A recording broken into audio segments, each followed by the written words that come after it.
In Central America lies a small country, Costa Rica. Area 51,000 square kilometres.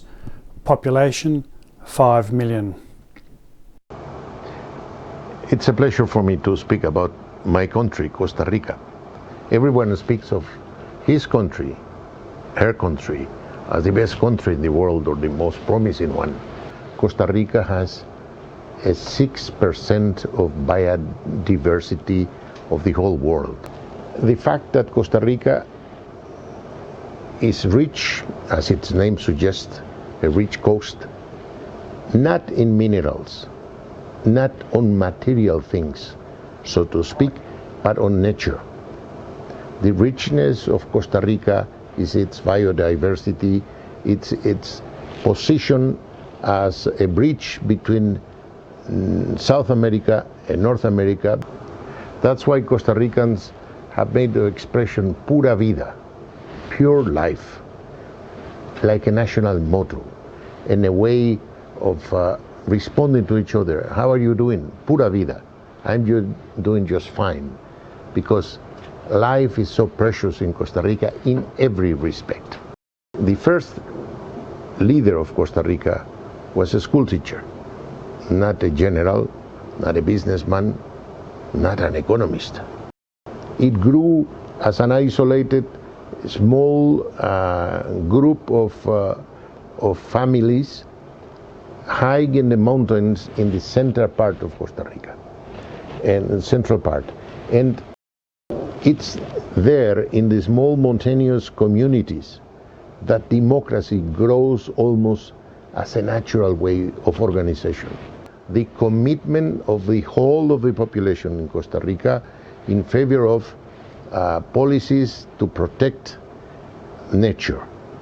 Costa Rica, as I said at the beginning, has a rich biodiversity, which is a privilege, is a gift, but at the same time is a big responsibility to take good care of it.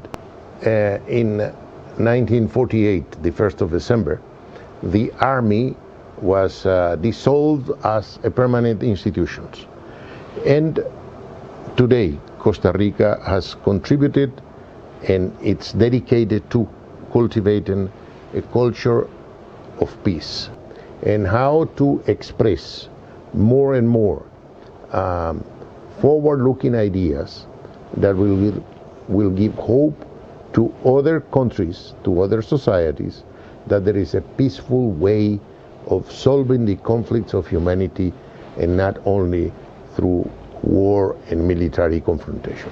And this has been recognized when a few years ago the people of Costa Rica received the Nobel Peace Prize, which was a way of recognizing one country that decided to live without standing army.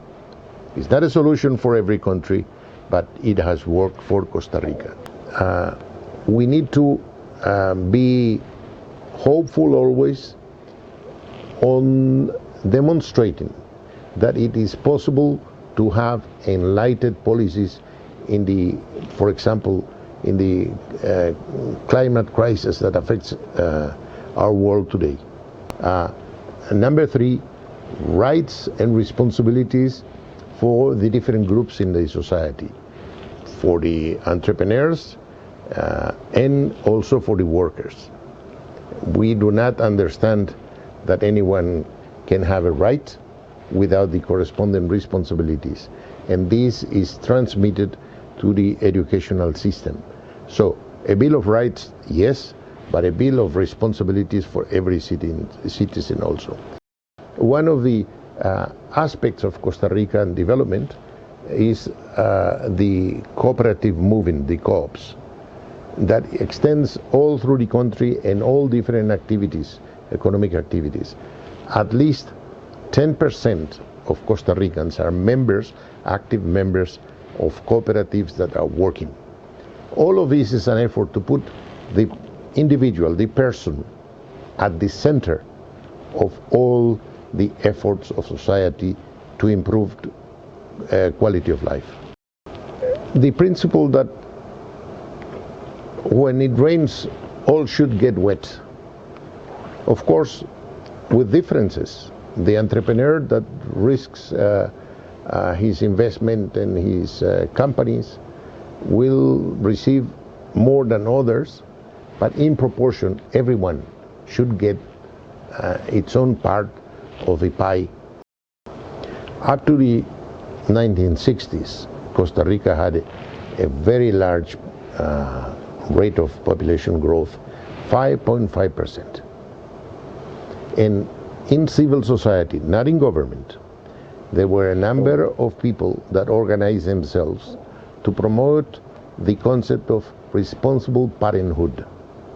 Each family should decide how many children should they have and how to space them. Today, it is a reality. And today, Costa Rica has a population rate growth that is comparable to advanced economic societies. In the field of ideas and ideals, there are no small and large countries.